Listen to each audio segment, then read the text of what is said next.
All right. Hello, everybody. Welcome to tonight's Facebook Live. I'm Jen Barley alongside with Karen Sullivan. Are you there, Karen?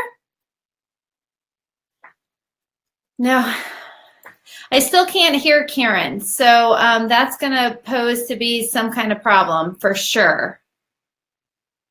And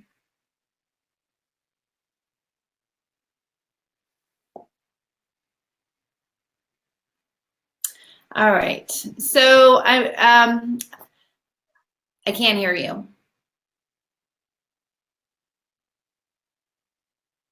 So Karen's going to mess around a little bit, hopefully. Let's see if anybody else can hear Karen. The problem is, okay, if you can hear Karen, if you could go ahead and type in the comments that you can hear her, that would be fantastic. If you cannot, if you can't, just say I can or I can't. And let's see how that goes under comments. And I know we have a few people on, and we can give that a whirl and see. It takes a second, Karen. There's a slight delay between us talking and people being able to go ahead. Okay, wait, here we go. So let's just see here. It says, they can't hear you, Kara. So, hon, if you could just check in your output for your systems.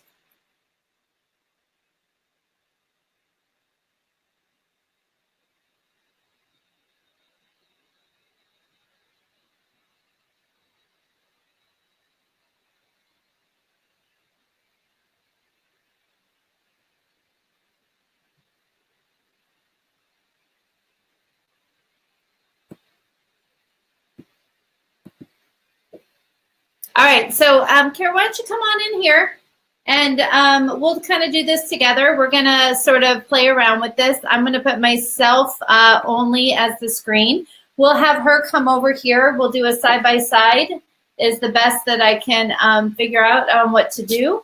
And I'm not sure why I couldn't hear her. So, but tonight, hey, Kara. Hey, Jen. How you doing? My love-hate relationship with technology. She has a love-hate relationship with technology, which we totally understand. She's just going to roll on over beside me, and then we'll just kind of keep it here. Come on over. Here she comes. Hi, guys. There we go. Okay, perfect. So I won't talk so loud. Okay. So this, I think, is going to work out just a-okay, and which is really good.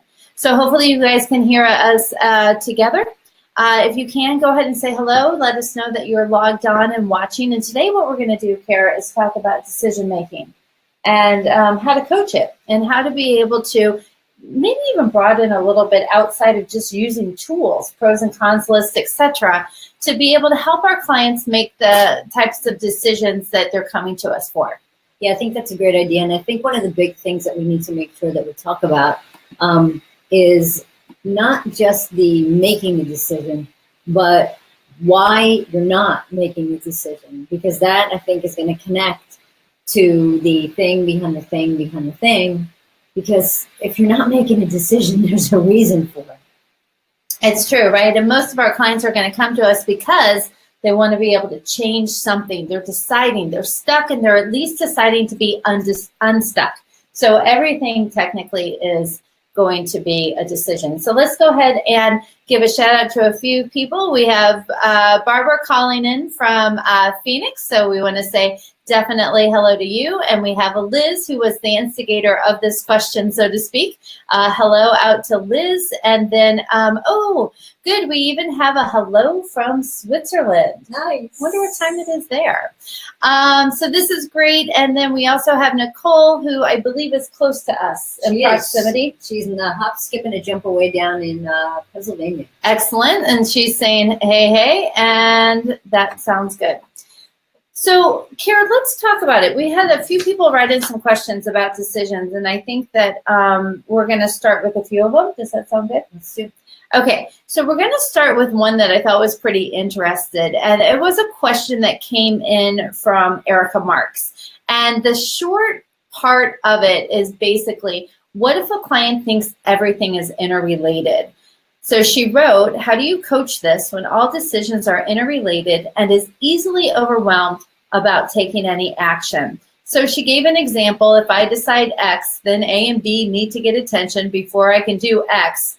But I can't do A without C. And if I decide Y, then A and B don't matter, etc. So you get the gist of it. It's the client who says, no matter what I choose, I have all these different jigsaw puzzle pieces that need to fall into place.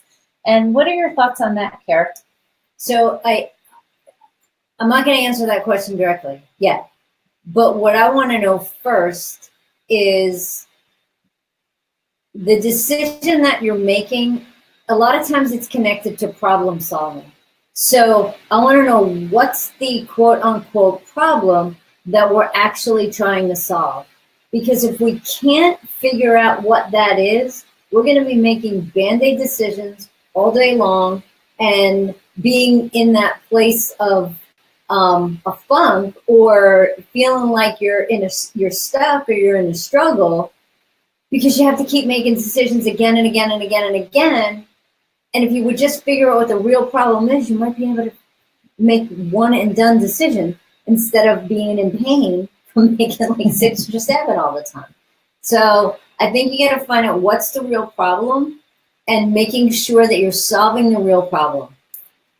I love that. And that's a big thing. So anytime a client comes to me, I'll say, and says, hey, I need help making a decision. I want to know, how does this tie into the larger picture? What does the client really want? What's their vision for their life? What problem are they truly trying to solve? And how do they think that having an answer to this decision is going to help them do that? So that we can sort of see, is this a Band-Aid approach? Is this something real? And especially then we can figure out, are all of these things interdependent, right? So, because I think sometimes, Jen, people think that a lot of things are connected because they're so stuck in their own story and they're so stuck in the muck that they think that they're all connected. But if you can take a step back and you can even ask somebody else what it is that they see, they might not be connected. They might be some independent things that really aren't, that big of a deal. Yeah. Not that I'm minimizing people's issues or problems or whatever, but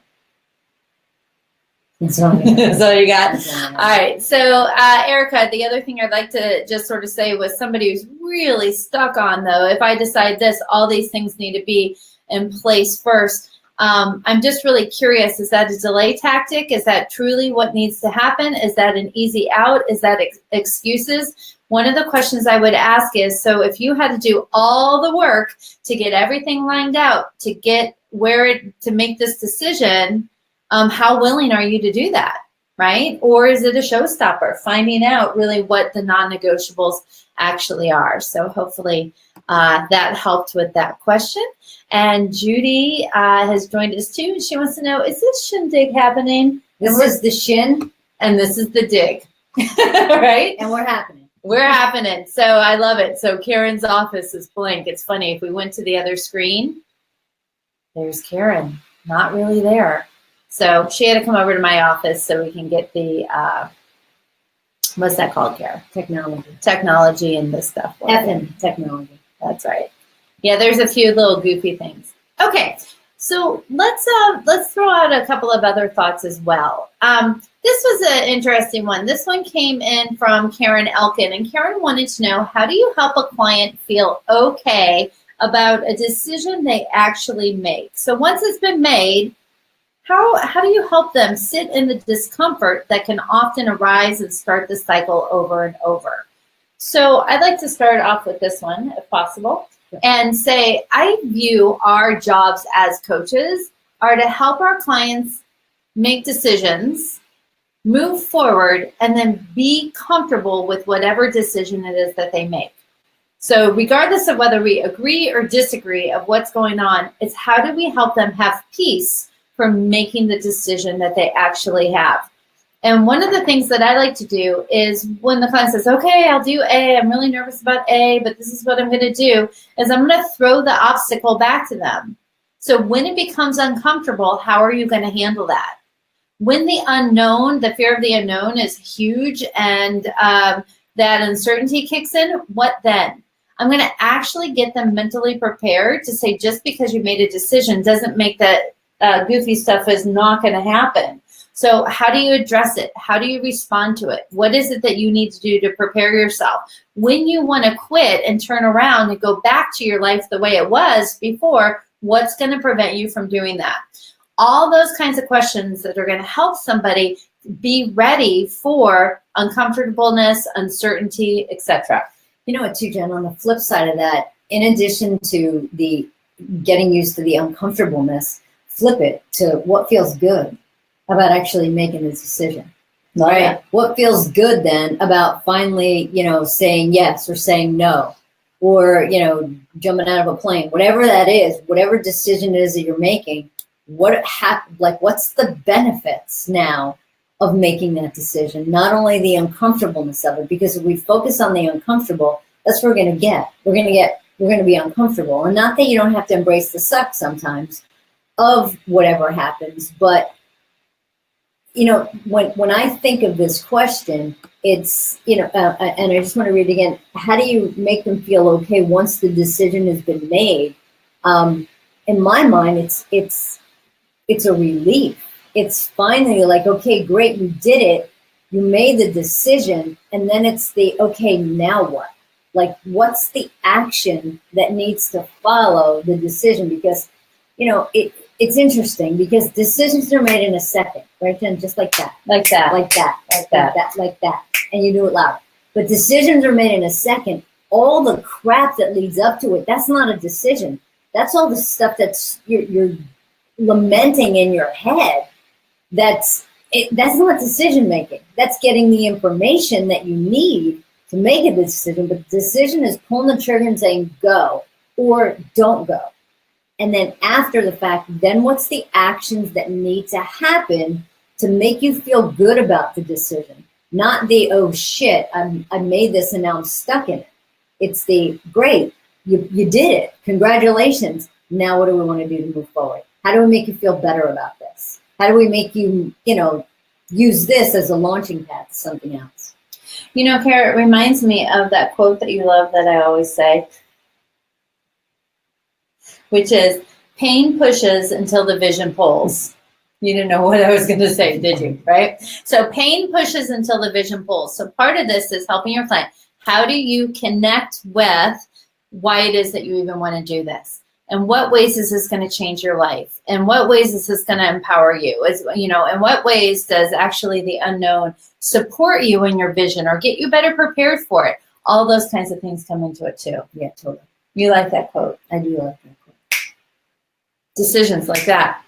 Well, we'll think about decisions like that. And I think that, I don't know, guys, I think that, and Jen and I were talking a little bit about this today. I think that, and this is just me making this up, but I think that decision making is actually attached to how good you are at taking risks. Because what's your relationship with risks? And I will take risks all day long, and I will make decisions all day long. And if they're right, great. If they're not, so what? What's next? And I'll figure out what it is that we need to do. But I think that there's a relationship there. And if you can find out from your clients what their relationships are with risk, what is it they actually have to lose, or what's the story that they're making up? Because I don't know. I think there's a connection. I do too, right? So the thing is, and I think that brings up a really good point here, is that when you're working with your client, the reason they're not, unless they make a snap decision, of what kind? A snap decision. And they're hesitant. I don't know what to do, and what way should I go? And I'm totally waffling, and I'm not sure. It's because fear is there, right? So it's the key question also is, so what would you do if you weren't afraid? Because that's what they really want. But then, can I handle it? Is it too big of a risk? What if there's a downside? What if I'm not successful? What if I can't pull it off? All those things come in that start to cause people to do that, waffling on what it is that they actually want to do. So that's one of your absolute favorite questions. What would you do if you weren't afraid? What would you do if there's no negative outcome? What would you do if you knew in your gut you were 100% right? Any way you want to ask that question, depending on your client and the language that you want to use. That's going to help, because then it's it's about making a decision and then making that decision right, versus sometimes having to have all the answers. And I think you're right, Kara. It's what are people's ability to risk, and different topics will be different things. So you can have a client who won't be risky around finances, but will be totally risky about love, right? So a lot of it's knowing then what is it about that particular item that causes them to have a lower threshold for risk. That's where the real coaching is. So much of the coaching that you're doing is not about the details of the decision. So pros and cons list, who cares? I mean, our clients do, but who cares if we have 15 pros and you have 7 cons, or you have 15 cons and 7 pros, or they're even Steven. As a coach, technically, it doesn't matter. It doesn't. And even if you just said, or even think about that, right? If you have 15 pros and your 1 con is a deal breaker, you're not doing it. Totally. It doesn't matter. Totally. I think, Jen, too, and I don't want to focus actually, and I know that I said it on the right decision, but I don't know if there's a quote unquote right or wrong as far as the decision goes. I think that what we need to do is we need to help people focus on the best decision. Yes. Like the best decision for whatever they're in, whenever they're in it. Because the best decision for me to do something right now might not have been the best decision for me to do 5 years ago. Mm-hmm. So it's focusing on the best decision for the time and the person. Love it. Thank you. All right. So let's go on to some other questions that we had written in here. So one is, I liked this one. What about decisions that need to be made right away and the client wants to be reflective? This was sent in by Linda. Hey, Linda. So the decision needs to be right away and people need to think about it. Karen has a fantastic methodology that's just works like crazy and works really well. You want to talk to them about? Yeah, so flip a coin. And the reason why, and here's for all of you guys that want coaching tools or decision-making tools, here's a tool for you. You ask your client, and this is when you have it narrowed down, your client has something narrowed down to 2 things. So let's just say they're going to live in California or they're going to live in Florida, right? And I always think that people are leaning one way or another. So 51%, 49%, but at least 1% is leaning one way. So I like to say to somebody, okay, great, we're going to flip a coin. And usually they're like, what? Like they're making huge life decisions. And I'm like, yeah, we're going to flip a coin. We're going to figure it out. So I ask them to, heads represents California, tails represents Florida. And then what I do is I pretend that I'm flipping a coin when I'm on the phone. But if I'm in person, I actually flip a coin. Here's the key. You flip the coin and then bam, you smack your hand with the coin, right? The quarter is in your hand. And then you ask your client, so while the coin was in the air, what did you secretly want it to be? And let's say they say heads. You go, yup, heads, boom. Now you don't screw with them and say tails, you lose, you got to go to Florida. Because their gut told them in the air what they really wanted. So you're secretly wanting something, and that I think is the best way to help somebody get right in it and right now, because it's a quick thing and it works like a charm every time. I love it. And Jawan typed in here, he said, flip the coin. He's heard this before. So hello, saying hello to our favorite Bosch detective from Amazon Original Movies, I believe. So he's joining in here from, my guess is LA. Super glad you're here. And that flip the coin is something that works really, really, really, really well. And because that's usually, I will be honest, I have learned this with Karen and I working together. I'll be like, oh, I don't know if we should do A or we should do B. The moment I ask Karen's opinion, in my head, I'm like, pick A, pick A, pick A.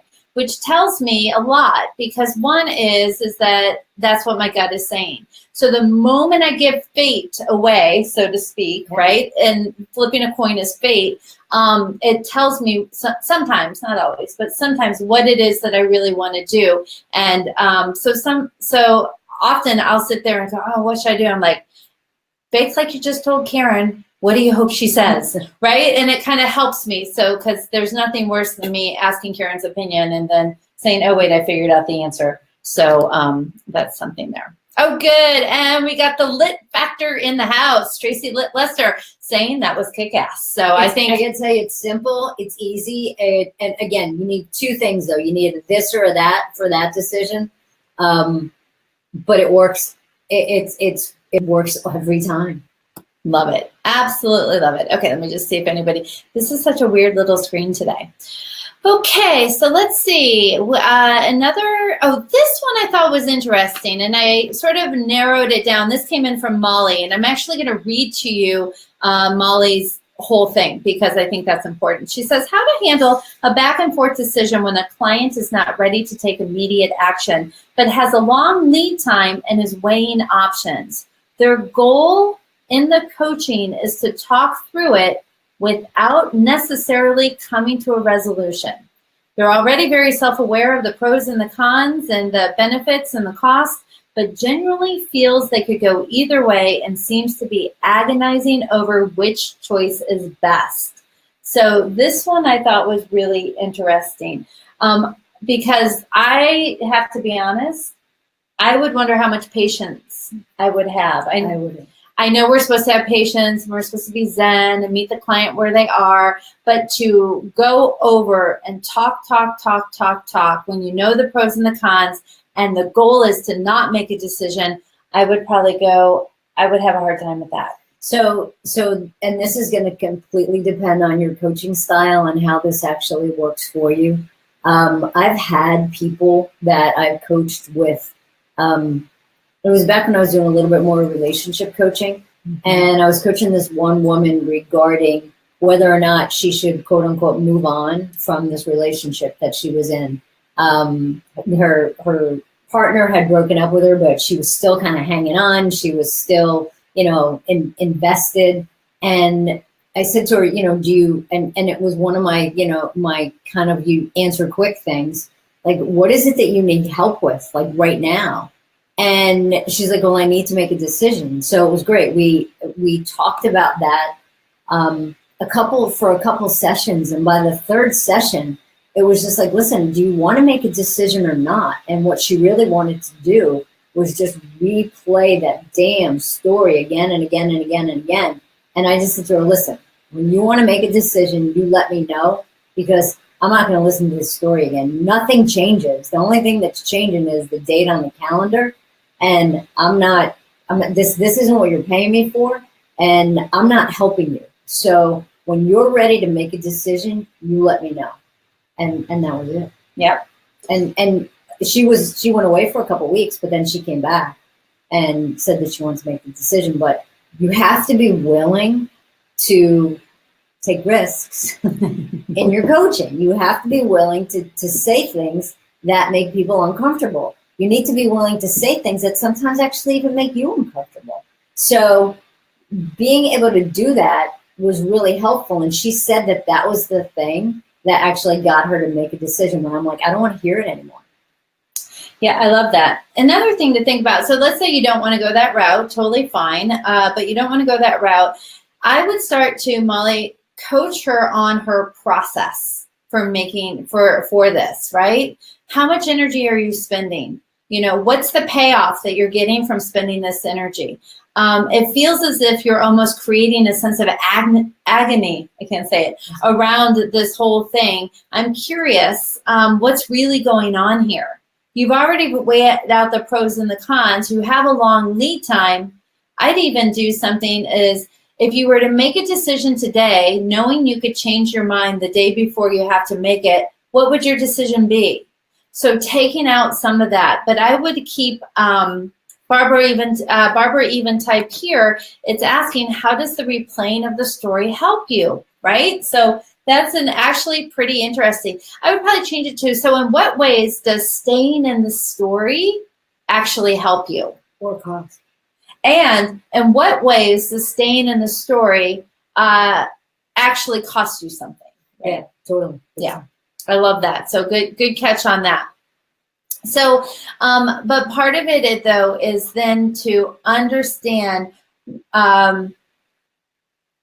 what is the payoff for creating the agony. You know what, Jen? This is kind of attached to this, but when you were just talking, it made me think of Jen and I got asked to do some gig for this company, and we weren't sure if we wanted to do it or not. And the funny part about it, we weren't 100% in, and it was, we were going to be contractors for another person that was a contractor. So it was interesting because it took a lot of work to, submit all of our information to this company. And it was funny because, we're like, do we want to do it? Do we not want to do it? And we said, let's just say for every step of the process, let's decide if we're in for that step of the process. So it was like, okay, great. Yep. For the application phase, yeah, we're in. Okay. And then they were like, okay, we need new bios. Are we still in? Yeah. All right. We're still in. You need to sign these agreements. Are we still in? Yeah. Okay. We're still in. And then going and going and going. So what we kept doing was we kept saying yes until we decided, hey, if we want to say no, we're going to say no. And the way it worked out was we said yes. And move forward through the process. But the thing is that at each, we broke it down. We just said we're in 100% until we're out. That's actually a good point. I was like, what story are you telling? I know that story. It's a good point because then some of that is allowing that with your clients too, right? So what if you commit to being in until you commit to being out? What would that look like, right? How do you know if all of a sudden when you're in this decision, it's the wrong decision or the right decision? What if you if you could just go forward and then have the right to change your mind? Like all those things. People's biggest challenge with decisions is what if they make the wrong one? That's it, right? For some, for others, it could feel overwhelming and all of that. But the key thing is when we know that it's not about the decision itself, it's what does the decision possibly represent or create or whatever in their life. Right. It's the now what. Once the decision's made, now what? What changes? Exactly. So just the thing that I think we got on that with the Molly's question about people who sort of are just in the process of doing it. It actually ties into, Care, something that you said earlier, which is not making a decision is essentially making a decision to stay stuck in the status quo. Yep. Right? Absolutely. And it's funny, I was coaching a guy once and he was deciding if he was going to leave his wife. And he's just like, yeah, I'm kind of, stay and just leave things the way they are for a bit. And so I said, he goes like, but, I'm not really staying. He's like, I'm kind of in and I'm kind of out. And I'm like, you're not kind of in and you're not kind of out. You're freaking in. Until you decide to say you're out, you're in. And although mentally he wasn't completely in, he was. And I said, you're in. You're married. You're living with her. And when I said all those things, he was like, shit, you're right. And then actually he got out. So sometimes even throwing back to your client the fact that, hey, what they're doing, their inability to pull the trigger on a decision is making the decision to stay stuck in that status quo. And sometimes hearing that gets them out of it. So we'll do one last question. I think will be great. And that question is, what do you do when a client feels stuck and answers, I don't know, or, well, if I knew that, I wouldn't hire a coach. So another thing about coaching somebody about their decision, you have to know, how does this fit into the bigger picture of what you want for your life? Where it is you're going, what you want more of, what you want less of, how does this decision get you on the pathway to that? The other thing is, another great thing for decision is to ask your clients, what's your criteria for making a decision? How do you know if this decision is going to be right? What's the checklist that you need answers to in order to know you're going in the right direction? And the outcome cannot be the answer you'll ever know. Because remember, they're afraid of the outcome, otherwise they'd make the decision. So one of it is to understand what is their decision-making criteria. When a client says, I don't know when it comes to making a decision, how are you going to find out? If this is a critical piece of data that's needed to say yay or nay on A or B or yes or no, what information do you need to find out? How are you gonna gather that? How will you know for sure what that actually is? And I think a big thing that pops up for me is, what question do you need answered to make a decision? Because sometimes they have the questions in their head, but what's the one question that if they had the answer to, that would make the decision easier? And I'm not saying, a slam dunk, but what would make it a little bit easier? I love it. You could even do that at the beginning if someone's trying to make a decision and saying, what are all the questions you need answered before you can actually make a decision, right? So really, you guys, it's not so much about tools.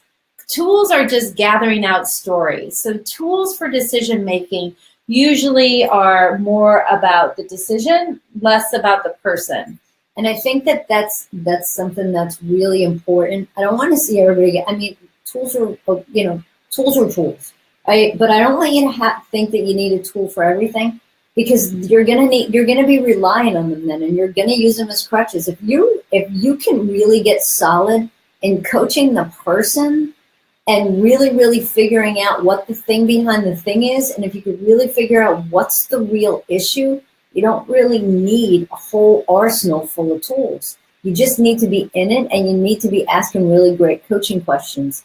There's a couple of different, this actually, the name of the website is called Mind Tools. They have some good resources for you if you do want to rely on coaching tools. They're not actually coaching tools. They're decision-making tools, and it gives you some good information, but I really think that you should just use the questions that are great questions to pull out whatever it is that you need from the client. You could do matrices, you could do decision trees, you could do all these different things, but good information, you get better information in the beginning, you're not going to need them. Yep. Love it. All right, you guys, I think we're going to call it a wrap. That's what I had promised to the amazing Karen Sullivan, is that we would just do 30 minutes of Facebook Live. And thank you, Karen, for coming in here and working with the sound. And if you guys have more questions, go ahead and type them in the comments field. This is going to go live on our Facebook group. We're going to do a few more of these in the near future over the next couple weeks. So topics are definitely always welcome. And hopefully it'd be also really great if you could write down, what was your biggest takeaway from today's call? Because then we feel like this is good, right? Right. Because, the more feedback we get and the more you guys are into it, the more we actually might do it. Exactly. So tell us what your big takeaways are. Thank you guys all for playing. We totally appreciate it. And now we need to make a decision about maybe what to watch on TV. That was kind of a joke. If we're going to watch something that has a lot of blood and guts, we need to watch it early enough so Jen doesn't have bad dreams. I know, I do. I dream about stuff, don't I? Yeah, but that's okay. I think there's some other good stuff. And we got a shout out from Tracy that says, thank you guys. You bet, Tracy. I'm glad you were with us. And another big thank you as well, which is super fun. And Christine, you can catch us on the replay because she feels like she totally missed it, but it'll be posted in just a bit. And seriously, ask questions, type in the questions on the replay, and we'll be sure to give you some answers too. Okay, good. All right, you guys, on that note, we're out. We're out. Bye.